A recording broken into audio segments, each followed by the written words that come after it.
Hello students, welcome to bank centric YouTube channel. My name is Vishwajeet. तो आज हम सीखने वाले हैं data interpretation for IBPS PO, SBI PO and IBPS clerk mains 2021। सबका prelims हो चुका है, अभी मेंस का बारी है। तो मेंस में अगर अच्छा करना है तो आपको डेटा इंटरप्रिटेशन को ज्यादा जोर देना पड़ेगा ताकि आपको एग्जाम में अच्छा नंबर मिले। तो डेटा इंटरप्रिटेशन का जो ये वाला कैश कोर्स हम लेकर आए हैं, जिसका आज 5th सेट है, ये वाला सेशन आपको हेल्प करेगा समझने में किस टाइप का क्वेश्चन मेंस में आता है और कैसे हमारा अप्रोच रहेगा मेंस में जब हम डेटा इंटरप्रिटेशन को सॉल्व करेंगे।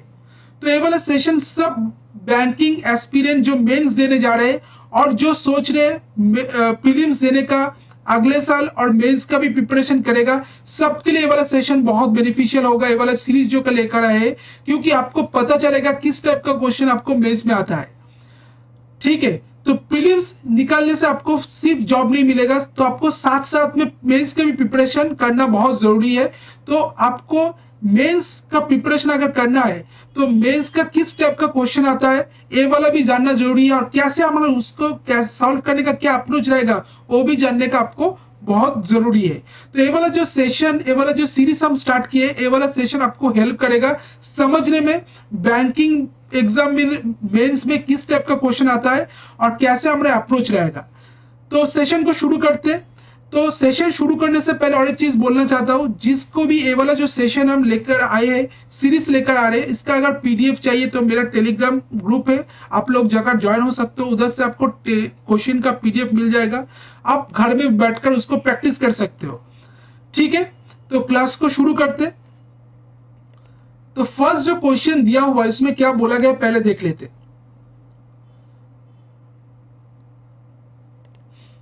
तो क्या बोला गया, सिटीज एम एंड एन, दो सिटीज के बारे में बोला गया। Cities M and N 600 kilometre apart, दोनों के बीच में जो डिस्टेंस है वो बोला गया 600 किलोमीटर है।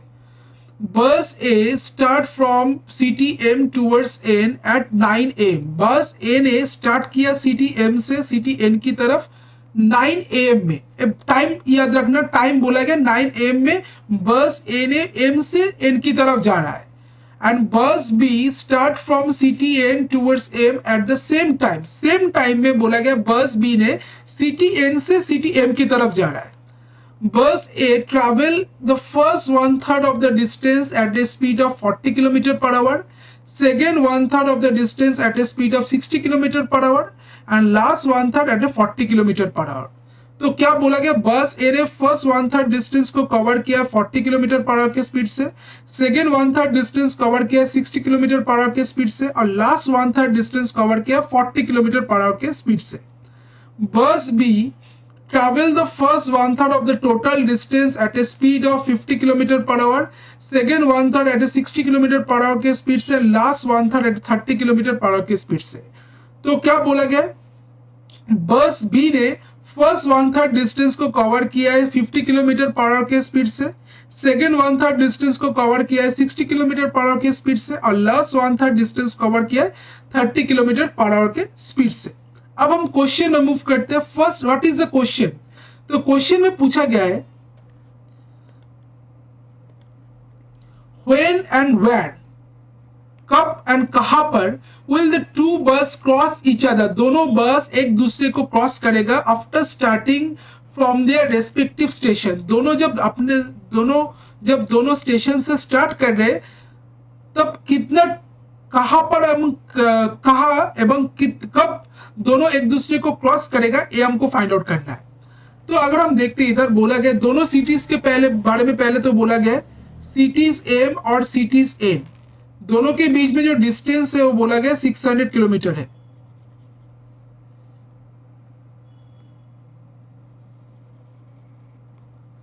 दोनों के बीच में डिस्टेंस 600 किलोमीटर है।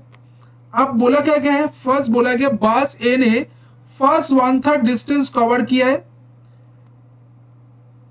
40 किलोमीटर पर आवर के स्पीड से।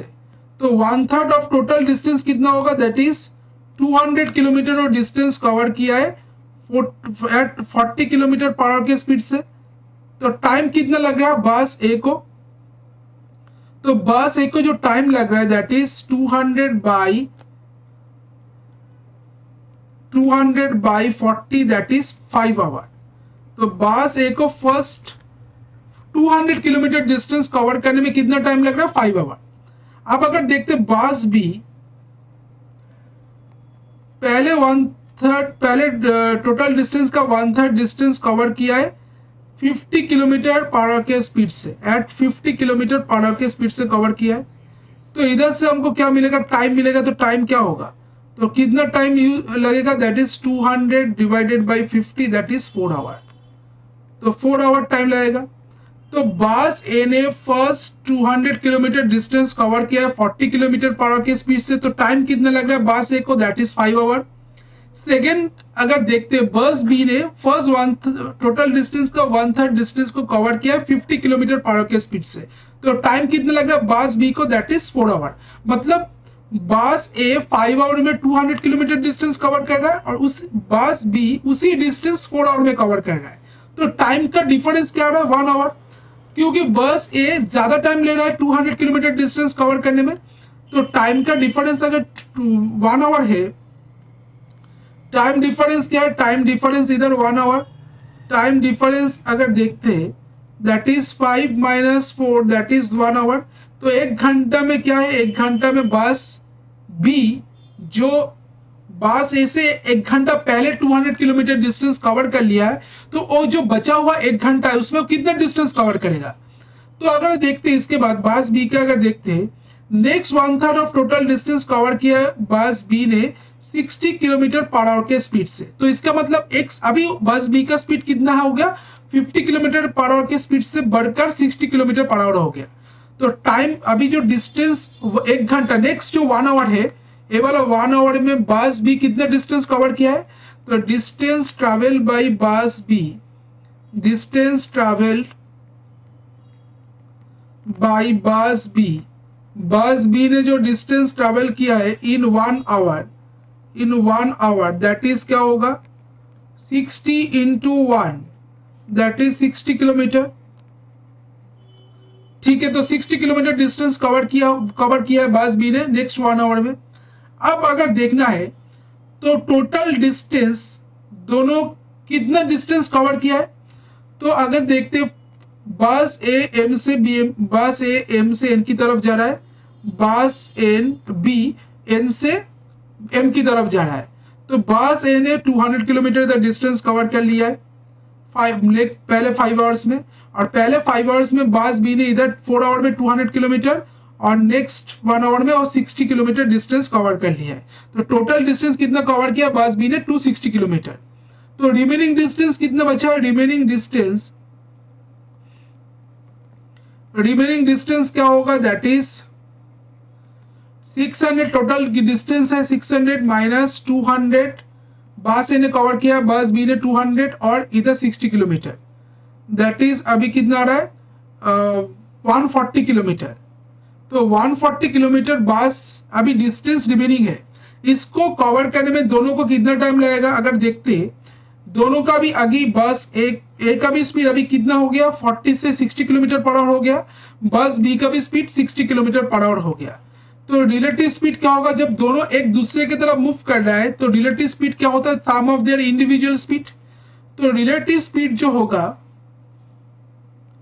That is 60 plus 60 120 our kilometre per hour.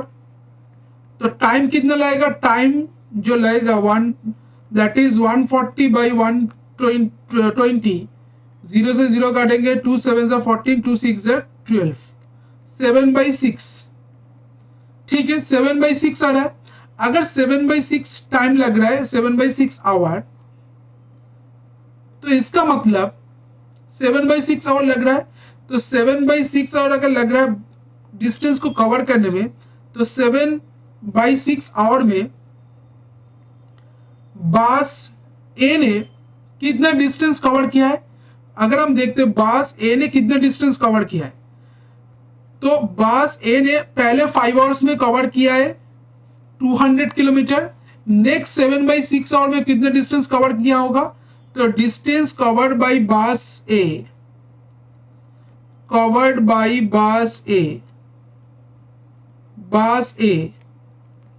in 7/6 hour, that is 7/6 into 60, that is 70 kilometre. तो नेक्स्ट 7/6 आवर में बस बी ने कितना डिस्टेंस कवर किया, दैट इज 70 किलोमीटर। तो 70 किलोमीटर अगर डिस्टेंस कवर किया है बस बी ने, बस ए ने लास्ट 7/6 आवर में, तो टोटल डिस्टेंस बस ए ने कितना कवर किया, दैट इज पहले 200 किलोमीटर डिस्टेंस कवर किया था बस ए ने, और बाद में 7/6 आवर में 70 किलोमीटर डिस्टेंस कवर किया, दैट इज 270 किलोमीटर। जब दोनों एक दूसरे की तरफ मूव कर रहे तब इधर कोई 270 किलोमीटर डिस्टेंस में बस ए और बस बी मीट कर रहा है, एक दूसरे को क्रॉस कर रहा है। तो 270 किलोमीटर जो डिस्टेंस कवर कर रहा है बस ए ने 200 किलोमीटर 270 किलोमीटर डिस्टेंस कवर किया फ्रॉम सी। अब अगर क्वेश्चन में ऑप्शन देखते हैं, क्वेश्चन ऑप्शन क्या दिया हुआ है, इधर 6 और 10। अच्छा, अभी टाइम कितना लगेगा, टोटल टाइम जो लग रहा है जब एक दूसरे को क्रॉस कर रहा है, टोटल टाइम दैट इज पहले 5 आवर लगा था, 5 आवर।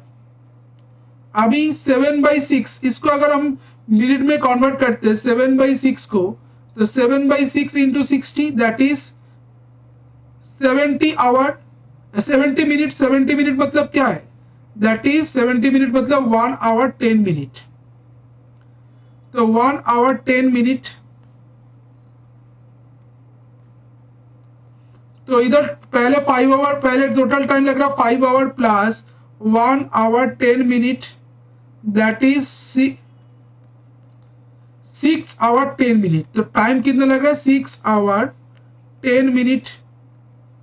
टोटल टाइम जो लग रहा है 6 आवर 10 मिनट, क्योंकि 7/6 आवर मतलब क्या है, 1 आवर 10 मिनट। पहले तो 5 घंटा लग रहा था, उसके साथ 1 आवर 10 मिनट ऐड हो जाएगा, दैट इज 6 आवर 10 मिनट। तो 6 आवर 10 मिनट टोटल टाइम लग रहा है। और कब बोला, कहां पर बोला गया मीट कर रहा है, that is 270 kilometre from city M. तो 6 hour 10 minute and 270 kilometre from city M. City M से 200 किलोमीटर डिस्टेंस दूरी में दोनों एक दूसरे, बस ए और बस बी एक दूसरे को क्रॉस कर रहा है। 6 आवर टाइम जो लग रहा है दैट इज 6 आवर 10 मिनट। तो इसका आंसर आ जाएगा 6 hour 10 minute 270 kilometre from city M. जिसको समझ में नहीं आ रहा है एक बार फिर इसको देखो, आपको समझ में आ जाएगा। चलो नेक्स्ट क्वेश्चन देखते हैं। इसके बाद क्या बोला गया है, अच्छा, eight what time bus A and bus B reach their destination respectively. कितना टाइम में बस ए और बस बी अपने डेस्टिनेशन में पहुंचेगा, ये हमको फाइंड आउट करना है। तो अगर देखते पहले 1/3 डिस्टेंस बस ए का अगर देखते, बस ए पहले 1/3 डिस्टेंस वो कवर किया है कितना स्पीड से, 40 किलोमीटर पर आवर के स्पीड से बाई 40 प्लस सेकेंड 1/3 डिस्टेंस वो कवर किया है 60 किलोमीटर पर आवर के स्पीड से, और लास्ट 1/3 डिस्टेंस वो कवर किया है 40 किलोमीटर पर आवर के स्पीड से। तो इधर टाइम कितना, 200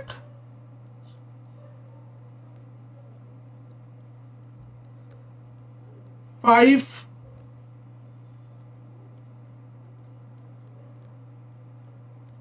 10/3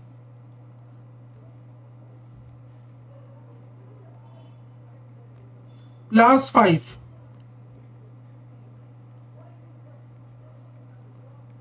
40/3। तो टोटल टाइम जो लग रहा है बस ए को दैट इज 40/3 आवर, और बस बी को टोटल टाइम कितना लग रहा है, बस बी को दैट इज पहले 1/3 डिस्टेंस टाइम लग रहा है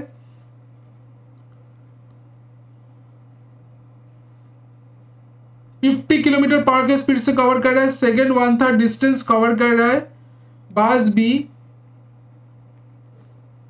60 किलोमीटर पर आवर के स्पीड से, और लास्ट 1/3 डिस्टेंस कवर कर रहा है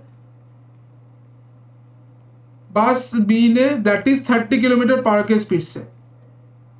तो इधर आ जाएगा 200, इधर भी 200, इधर भी 200। तो इधर आ जाएगा 4,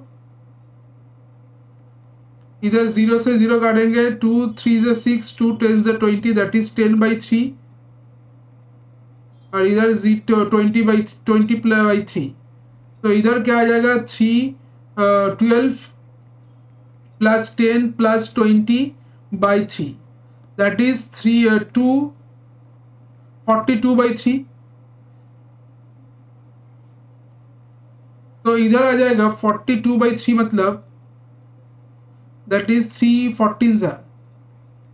14 आवर, और इधर कितना आ जाएगा, इधर आ जाएगा 14 आवर। इधर एक बार देख लेते हैं, 1 था 240, 4 5 से 20, नेक्स्ट 60 किलोमीटर, 0 से 0, 2 10 जा 2 3 जा 240 किलोमीटर पर आवर के स्पीड से। तो 0 से 0 काटे, 4 5 से 20, 3 आ गया, 5 + 5 10 + 10 30, दैट 40/3। तो इसको आ जाएगा 13 आवर 120 मिनट, 13 आवर 20 मिनट।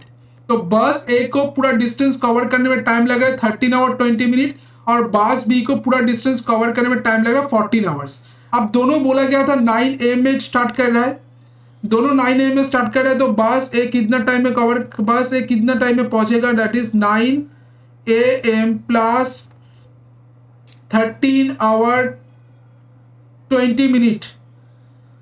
तो इधर आ जाएगा 13 + 9 क्या होता है 22, 9 के बाद 13 आवर काउंट करेंगे तो क्या आ जाएगा 10 11 12 1 2 3 4 5 6 7 8 9 10 आवर 20 मिनट, 10:20 PM।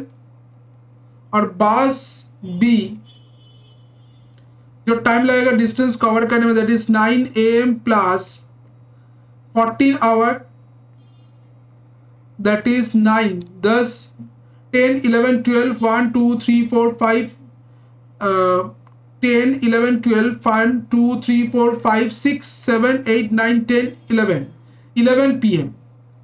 तो 9 AM में स्टार्ट किया था, तो 14 आवर्स के बाद 11 PM हो रहा है।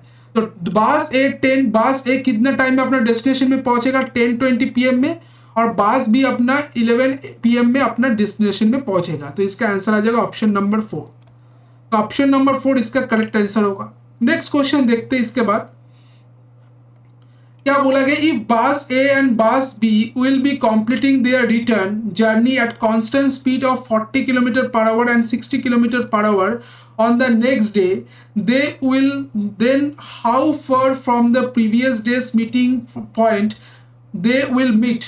तो क्या बोला गया, अगर बस ए और बस बी अपना जो रिटर्न जर्नी अगर कांस्टेंट स्पीड, मतलब बस ए 40 km/h की स्पीड से अगर कवर करता है और बस भी अगर 60 km/h के स्पीड से कवर करता है, तो previous then how far from the previous day's meeting point, तो प्रीवियस डे के मीटिंग पॉइंट से कितना दूर वो फिर मीट करेगा रिटर्न के टाइम में, ये हमको फाइंड आउट करना है। तो पहले अगर देखते एम और एन था इधर टोटल दोनों सिटीज के बीच, एम और एन इधर somewhere 270 kilometre distance, 270 kilometre from N से, सॉरी एम से वो मीट कर रहा था, दोनों बस ए और बस बी। अगर हम देखते हैं अभी टोटल बस ए का स्पीड बोला गया 40 km/h, बस बी का बोला गया 60 km/h। तो time, total time taken to meet, total time जो लग रहा है मीट करने में, टोटल टाइम टेकन क्या होगा, total distance 600 by relative speed क्या होगा 40 + 60, that is 600 by 600, 600 by 100, that is 6 hour, 6 hour time लगेगा। तो total time taken that is 600 by 100, that is 6 hour. तो 6 आवर अगर टाइम लगेगा तो 6 आवर में बस बी, क्योंकि दोनों में जो बस बी का स्पीड ज्यादा है, तो दोनों में अगर बस बी का स्पीड 60 km/h है, तो बस बी कितना डिस्टेंस कवर करेगा 6 आवर में, तो distance covered by bus B, distance covered by bus B, that is 6 into 60, 360 kilometre. तो 360 किलोमीटर अगर डिस्टेंस कवर कर रहा है बास बी, तो इसका मतलब बास जब रिटर्न के टाइम आया, पहले तो बास ए इधर से स्टार्ट किया था और बास बी इधर से स्टार्ट किया था। जब रिटर्न के टाइम में बास बी इधर से स्टार्ट किया, बास ए इधर से स्टार्ट किया, तो 360 किलोमीटर डिस्टेंस में बास ए और बास बी मीट करेगा।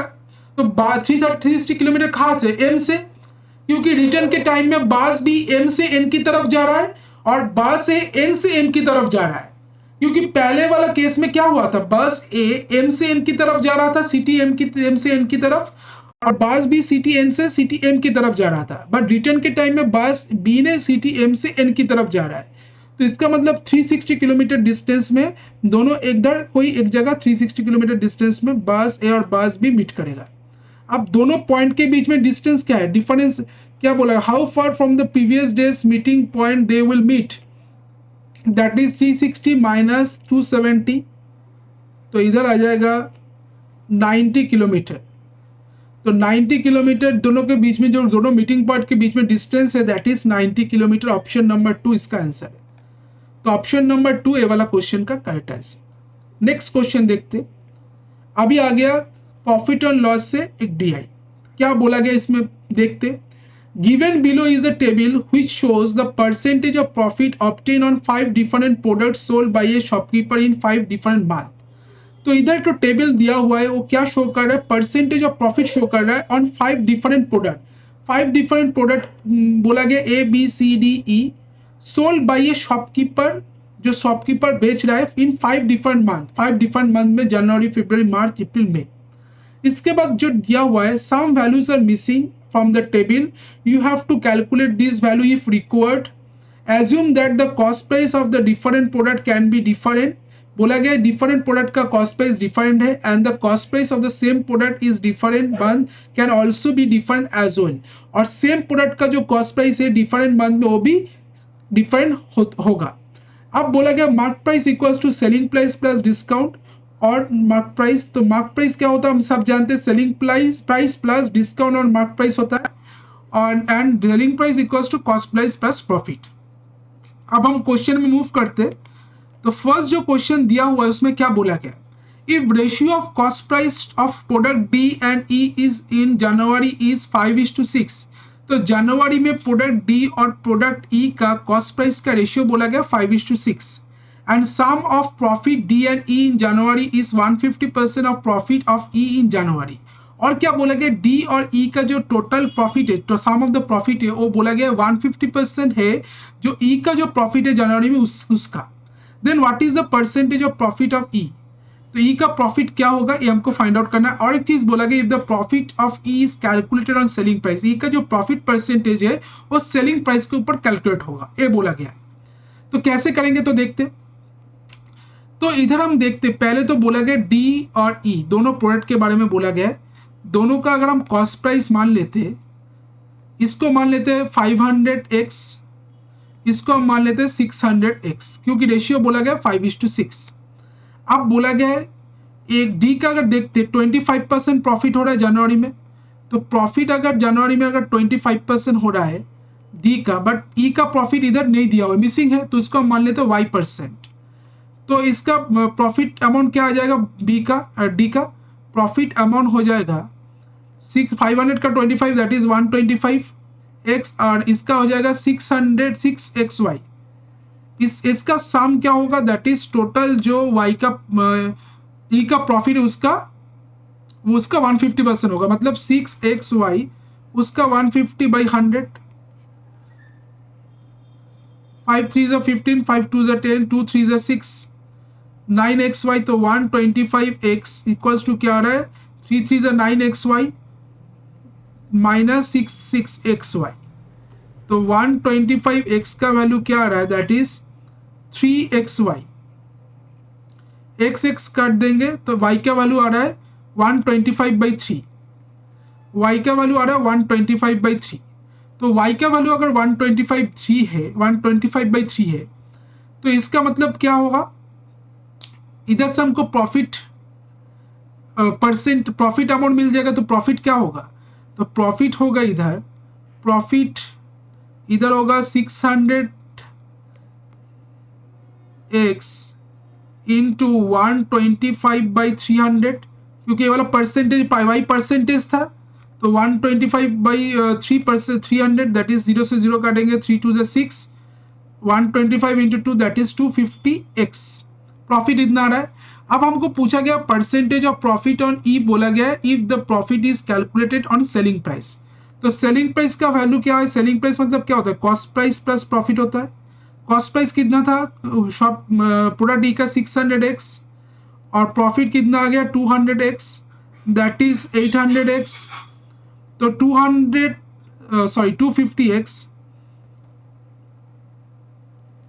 250x, तो इधर आ जाएगा सेलिंग प्राइस आ जाएगा 850x।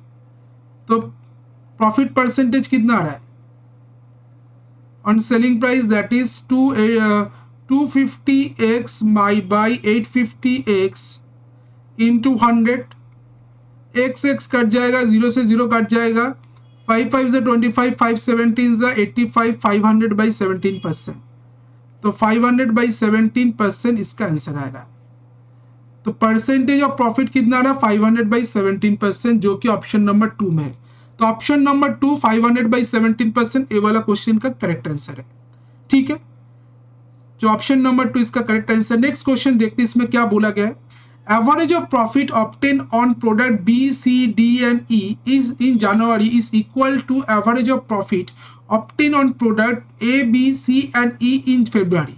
अब बोला क्या गया है? एवरेज ऑफ प्रॉफिट जो ऑब्टेन हो रहा है product B C D E के ऊपर जनवरी में, वो किसके इक्वल है? जो एवरेज ऑफ प्रॉफिट है obtain on product A B C and E in फरवरी, उसकी इक्वल है। If difference between total profit in January and February in of all the product, अगर जनवरी में जो टोटल प्रॉफिट है और फरवरी में टोटल प्रॉफिट, उसका डिफरेंस अगर 4900 है, and cost price of A in January and cost price of D in February in same, दोनों का ए का कॉस्ट प्राइस जो जनवरी में और डी का जो कॉस्ट प्राइस है फरवरी में होगा, दोनों इक्वल है। What is the profit of A in January? तो ए का प्रॉफिट जनवरी में कितना होगा, ये हमको पूछा गया है। तो कैसे बनाएंगे इसको?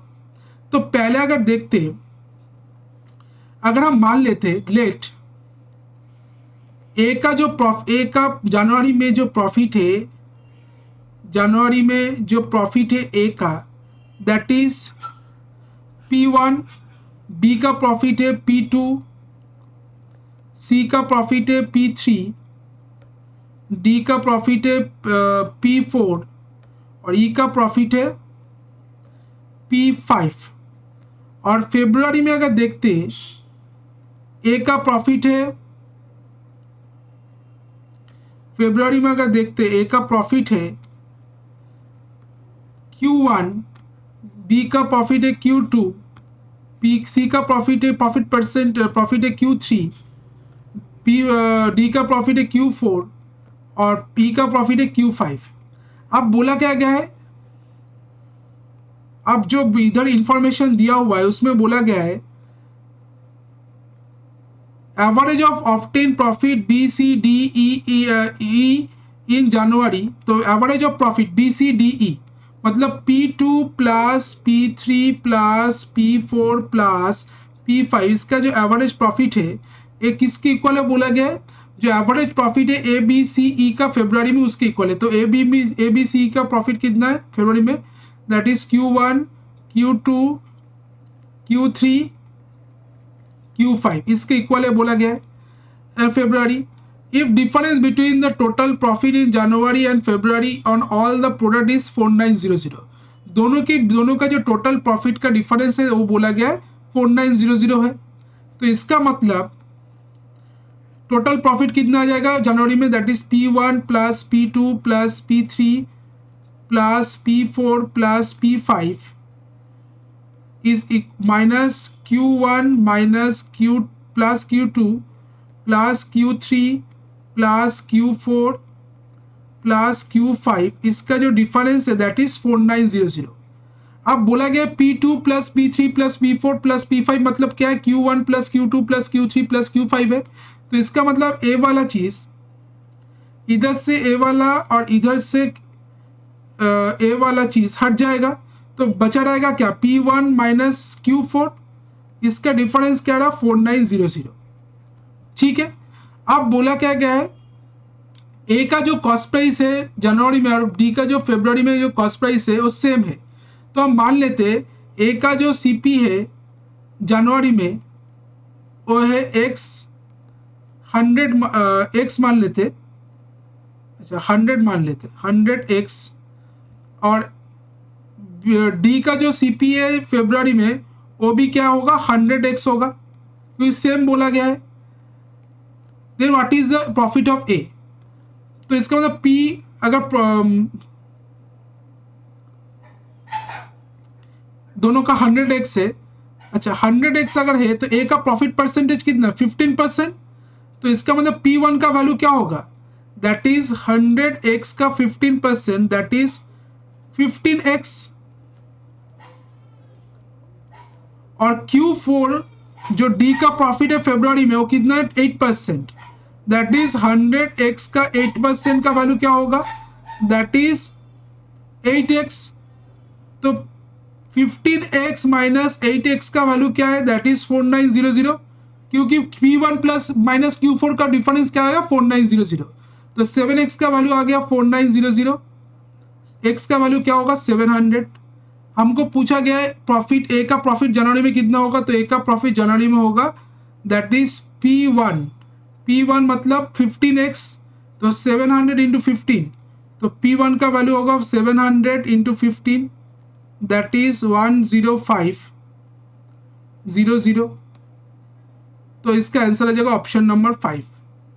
तो 10500 ये वाला क्वेश्चन का करेक्ट आंसर। ठीक है, तो नेक्स्ट क्वेश्चन देखते हैं इसमें क्या बोला गया है।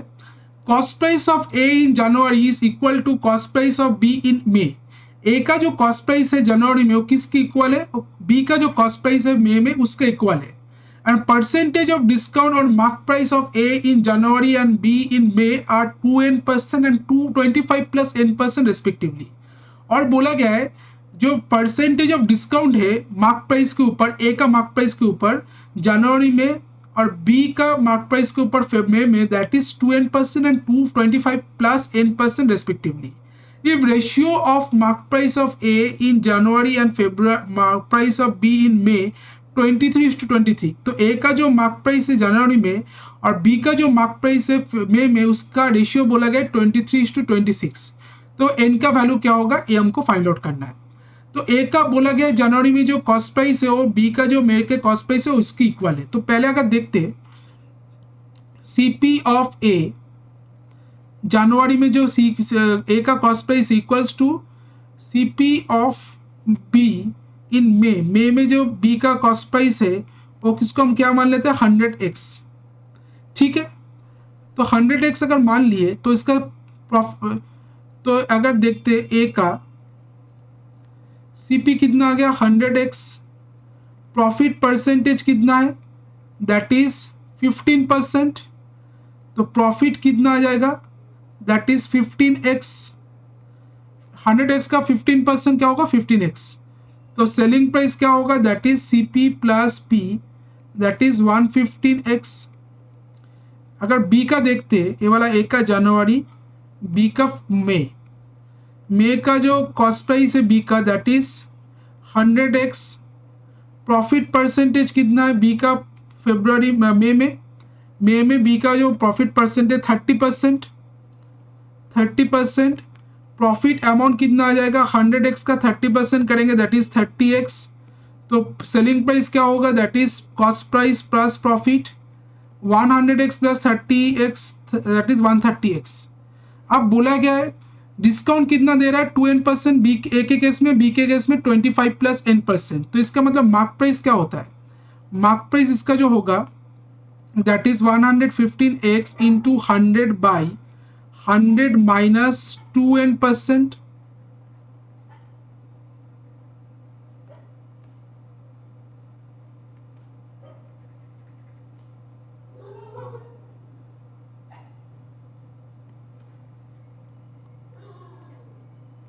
और इस केस में जो मार्क प्राइस होगा क्या होगा दैट इज इधर होगा mark price 130x into 100 by 100 minus 25 minus n, that is 130x into 100 by 75 minus n%, ये वाला आ गया। अब दोनों के बीच में जो रेशियो है दैट इज 23:26, ये बोला गया है। तो इसका मतलब 115x into 100 by 100 minus 2n by 130x into 100 by 75 minus n, इसका जो रेशियो आएगा दैट इज 23:26। 23 से काटेंगे 5, 13 10 13 2, 5 2 ज़ा 10, 100 कट जाएगा तो 2 2 कट जाएगा, तो इधर आ रहा है 75 minus n by 100 minus 2n equals to 1/1। तो इसको अगर सॉल्व करेंगे 75 minus n equals to 100 minus 2n, तो इधर क्या आ जाएगा 2n, इधर आएगा तो प्लस 2n, n का वैल्यू आ जाएगा 25, n का वैल्यू आ जाएगा 25, तो n का वैल्यू क्या है 25%, n का वैल्यू, तो n का वैल्यू आ जाएगा ऑप्शन नंबर 4 25। नेक्स्ट क्वेश्चन देखते हैं इसके बाद, if out of 10 kg of product D bought by the shopkeeper in March, 2 kg got spoiled and has to be sold at half the selling price and remaining quantity sold at the normal selling price. Then what will be the overall profit or loss percentage? तो क्या बोला गया, total 10 kg product D में 2 kg spoil हो गया और उसको बेचा गया selling half of the selling price में और रिमेनिंग क्वांटिटी को बेचा गया नॉर्मल सेलिंग प्राइस में। Then what will be the overall profit और लॉस, तो ओवरऑल प्रॉफिट और लॉस परसेंटेज क्या है ये हमको फाइंड आउट करना है। तो अगर हम देखते तो हम मान लेते let CP of 10 kg product D 10 kg product D का जो सीपी है उसको अगर हम 100 रुपीज मान लेते, ठीक है, तो 1 kg प्रोडक्ट डी का प्राइस कितना आ जाएगा दैट इज ₹10। अब बोला गया उसमें 2 kg स्पॉइल हो गया, उसको half of the selling price में बेचा गया। तो अगर हम देखते इसमें जो प्रॉफिट दिया हुआ है डी का मार्च में बोला गया ना, मार्च में जो प्रॉफिट परसेंटेज 24%। अच्छा, इसको अगर हम 1000 मान लेते आसान होगा, तो इसका आ जाएगा 100। तो एक प्रॉफिट परसेंटेज कितना है, प्रॉफिट परसेंटेज है इधर 100 रुपीज। अगर एक आर्टिकल 1 kg प्रोडक्ट का दाम प्राइस है तो प्रॉफिट परसेंटेज 24% बोला गया है। तो प्रॉफिट कितना आ जाएगा, प्रॉफिट आ जाएगा, प्रॉफिट अमाउंट आ जाएगा दैट इज 100 प्लस 100% का 24% क्या होगा, सॉरी 100 का 24% क्या होगा दैट इज 24 रुपीज। तो सेलिंग प्राइस क्या होगा दैट इज 124। सेलिंग प्राइस आ जाएगा 100, 1 kg आर्टिकल प्रोडक्ट डी का दाम 100 रुपीज और 1 kg प्रोडक्ट बेचने से 24% प्रॉफिट अर्न हो रहा है that is 24 rupees. Selling price आ जाएगा 100 प्लस 24 124 सेलिंग प्राइस आ जाएगा। अब बोला क्या गया है, पहले 2 kg 10 kg में से 2 kg स्पॉइल हो गया, उसको half of the selling price में बेचा गया है। तो टोटल सेलिंग प्राइस कितना आ जाएगा, टोटल एसपी पहले 2 kg को बेचा गया half of the selling price में स्पॉइल होने के वजह से, that is half of the selling price कितना होगा दैट इज 62, 124 का हाफ, और जो रिमेनिंग वेट kg उसको बेचा गया है 124 रुपीज में। तो टोटल आ जाएगा 2 2 ज़ा 4 6 2 ज़ा 12 प्लस 8 4 ज़ा 3 32 9 प्लस 2 11 1 1114 इतना आ रहा है। तो 1114 एक बार फिर देख ले रहे,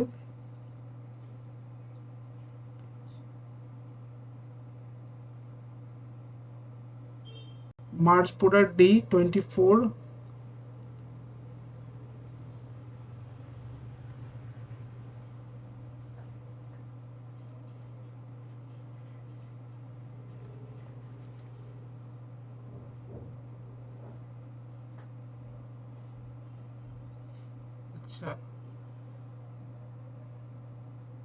अच्छा 1124% प्रॉफिट में बेचे जा रहा है प्रोडक्ट डी को। तो 24% प्रॉफिट में अगर बेचे जा रहा है 100 का 24%, दैट इज 24।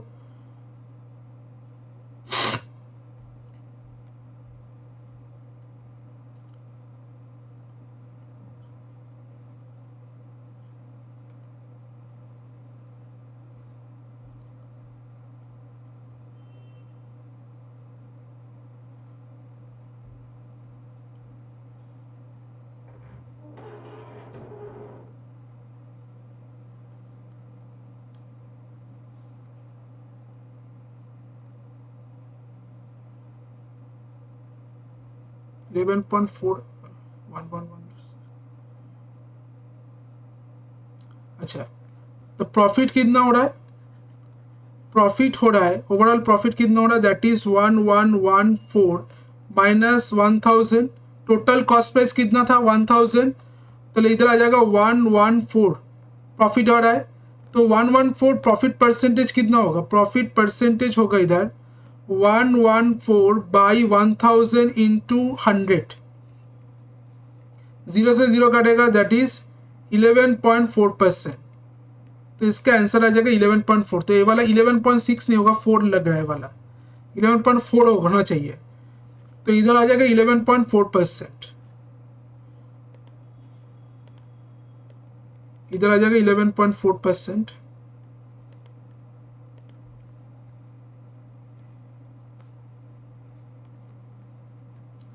एक बार फिर से देख ले रहे हैं। Out of 10 kg product by the shopkeeper March 2 kg got spoiled half of the selling price and remaining coin is sold normal selling price. What is the overall profit or loss percentage?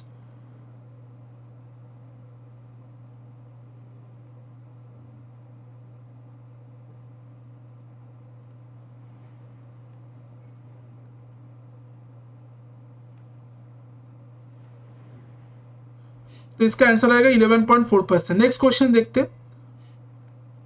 If cost price of product D in April and may is same, अगर product D का जो cost price है अप्रैल और मई में same है, and cost price of product T in April and may is same, और जो ई का जो प्रोडक्ट डी का जो कॉस्ट प्राइस है अप्रैल और मई में अगर सेम है, and average of selling price of D and E in April, D और ई में जो एवरेज सेलिंग प्राइस है अप्रैल में प्रोडक्ट डी और प्रोडक्ट ई का, और एवरेज सेलिंग प्राइस जो डी और ई का मई में है वो बोला गया 650 और 630 है।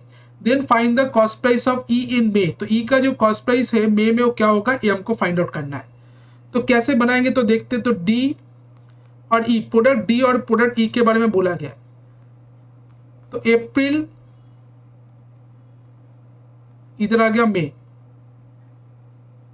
तो हम मान लेते हैं अप्रैल में प्रोडक्ट डी का जो कॉस्ट प्राइस है वो 100x है, और मे भी 100x होगा, क्योंकि डी का जो कॉस्ट प्राइस है अप्रैल और मई में सेम बोला गया है, और ई का जो कॉस्ट प्राइस है अप्रैल और मई में सेम है। तो अप्रैल का डी का जो कॉस्ट प्राइस है अप्रैल में हम मान लिए 100y, मई में भी मान लिए 100y।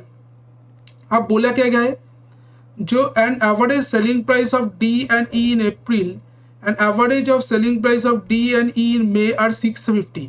ए, डी और ई का जो सेलिंग प्राइस है, एवरेज सेलिंग प्राइस है अप्रैल में, तो that is 100x plus 100y by 2, और डी और ई का जो सेलिंग प्राइस है एवरेज सेलिंग प्राइस में दैट इज 650। अप्रैल में बोला गया 650 है, तो इसका मतलब 100x प्लस 100y का वैल्यू क्या होगा, दैट इज 1300। और एवरेज सेलिंग प्राइस जो डी और ई का मई में है वो बोला गया 630 है। इसका मतलब 100x plus 100y by 2, that is 630। तो 100x प्लस 100y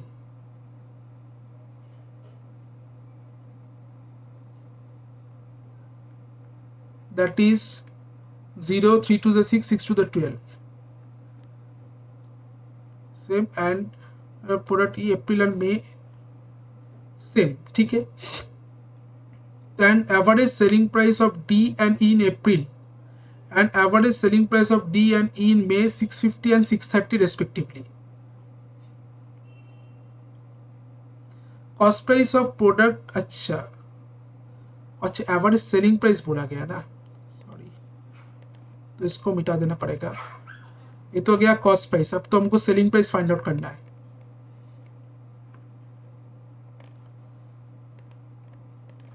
ये वाला गया कॉस्ट प्राइस. अब हमको सेलिंग प्राइस देखना है. इधर भी सेलिंग प्राइस, इधर भी. ये वाला क्या कॉस्ट प्राइस, इसका भी सेलिंग प्राइस देखना है. तो अगर हम देखते हैं अप्रैल में प्रॉफिट परसेंटेज किया कितना डी का, दैट इज 10%. तो सेलिंग प्राइस क्या होगा 110x. और मई में प्रोडक्ट डी का सेलिंग प्रॉफिट परसेंटेज कितना है, दैट इज 20%. तो सेलिंग प्राइस कितना होगा 120x. इस केस में अगर देखते हैं ई का अप्रैल में प्रॉफिट परसेंटेज 25% है, तो सेलिंग प्राइस होगा 125y. और मई में से प्रॉफिट परसेंटेज है 10%, तो 100y का 10% मतलब 10, तो सेलिंग प्राइस होगा 110y. अब बोला गया दोनों अप्रैल में डी और ई का जो सेलिंग प्राइस का एवरेज है that is 110x plus 125y. इसका जो एवरेज है वो बोला गया 650 है. तो इसका मतलब 110x प्लस 125y ये क्या होगा, दैट इज 1300. और मई में जो दोनों का सेलिंग प्राइस का एवरेज है that is 120x plus 110y ये बोला गया है 630 होगा.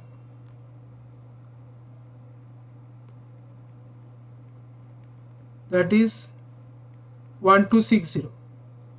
अब हमको अगर इसको सॉल्व करना है तो कैसे करेंगे, हमको ई का फाइंड आउट करना है. तो इसको अगर हम 12 से और इसको अगर हम 11 से मल्टीप्लाई करेंगे तो क्या होगा, 12 से करेंगे तो 1320x प्लस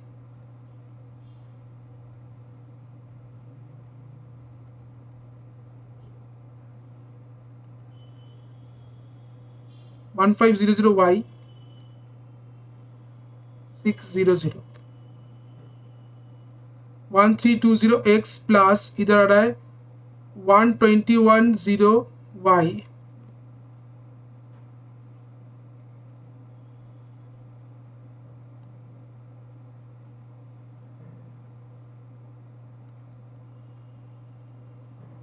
13860. तो ये वाला कट जाएगा. तो इधर आ रहा है 0, 290y इक्वल्स टू क्या आ रहा है 0, 4,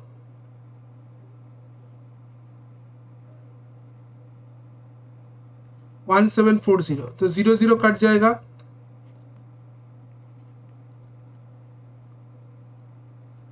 y का वैल्यू आ रहा है 6, 29 से काटेंगे 6 आ रहा है.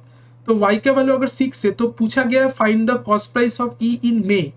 तो एक ई का कॉस्ट प्राइस क्या होगा मई में, हमको फाइंड आउट करना है. तो मई में ई का कॉस्ट प्राइस कितना था, 100y था. 100y था तो y का वैल्यू अगर 6 है तो 100 इंटू 6 इसका प्राइस आ जाएगा 600. तो 600 ए वाला क्वेश्चन का करेक्ट आंसर दो की ऑप्शन नंबर 2 में. तो ऑप्शन नंबर 2 600 ए वाला क्वेश्चन का करेक्ट आंसर. ठीक है, तो ये वाला सेशन इधर ही खत्म है, जहां पर हम दो इंपॉर्टेंट डीआई सॉल्व करना देख, कैसे सॉल्व करना है वो भी हम देखें, कैसे किस टाइप का क्वेश्चन आ सकता है वो भी हम देखें. तो अब इस सेशन के साथ, इस सीरीज के साथ रोज जुड़िए ताकि आपको फायदा मिले, किस टाइप का क्वेश्चन आता है और कैसे हमारा अप्रोच रहेगा उसको सॉल्व करने का, ये हम इस सेशन के अंदर देखने वाले हैं. तो ये वाला सेशन आप सबके लिए बहुत बेनिफिशियल होगा, क्योंकि ये वाला जो सेशन है इसके बाद और भी हम डी का डीआई लेकर आएंगे जो अरिथमेटिक बेस्ड रहेगा, जो प्रॉफिट एंड लॉस बेस्ड रहेगा, जो कॉन्सेप्ट के ऊपर बेस्ड रहेगा, जो आपको मेंस एग्जाम में हेल्प करेगा. तो ये वाला सीरीज के साथ आप लोग जुड़िए, चैनल को जरूर सब्सक्राइब कर लीजिए और नोटिफिकेशन का बटन को दबा दीजिए ताकि आपको नोटिफिकेशन मिलता रहे, और शेयर कर दीजिए सेशन को अपने दोस्त तक। जो दोस्त तक अपना ये वाला सेशन को शेयर कर दीजिए, तो ताकि उस दोस्तों को भी फायदा मिल सके ये वाला सेशन से। तो मिलते हैं नेक्स्ट सेशन में, तब तक के लिए थैंक यू, गुड बाय।